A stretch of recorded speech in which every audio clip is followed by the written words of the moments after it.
નમસ્કાર દર્શક મિત્રો, ટાઈમ ઓફ સંદેશ ન્યૂઝમાં આપનું હાર્દિક સ્વાગત છે।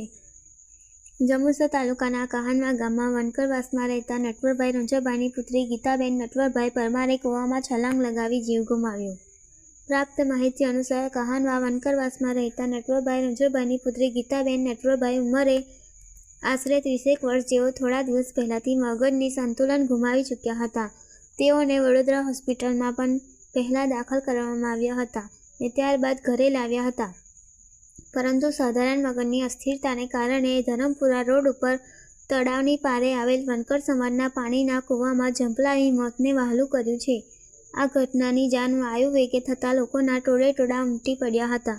ત્યારબાદ 112 પોલીસ ગાડી આવ્યા બાદ ફાયર બ્રિગેડની ટીમ બોલાવવામાં આવી હતી ને આ ટીમ દ્વારા બોડીને બહાર કાઢી પોસ્ટમોર્ટમ માટે જંબુસર હોસ્પિટલમાં ખસેડવામાં આવી છે।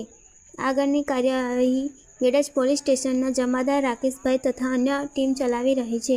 બ્યુરો ચીફ ઇકબાલ મલેક સાથે ગુજરાત રિપોર્ટર અમરસંગ ઠાકોર।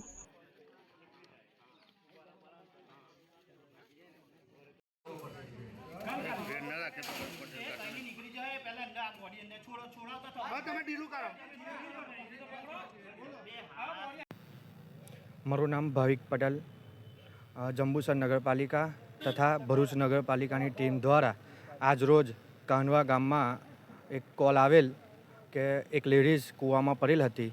તેને 3-4 કલાકના ભારે જહેમતથી રેસ્ક્યુ કરી બહાર કાઢવામાં અને પોલીસ તંત્રને સોંપવામાં આવી છે। મારું નામ વારેચા સુરેશકુમાર સુજાભાઈ, ભરૂચ નગરપાલિકા।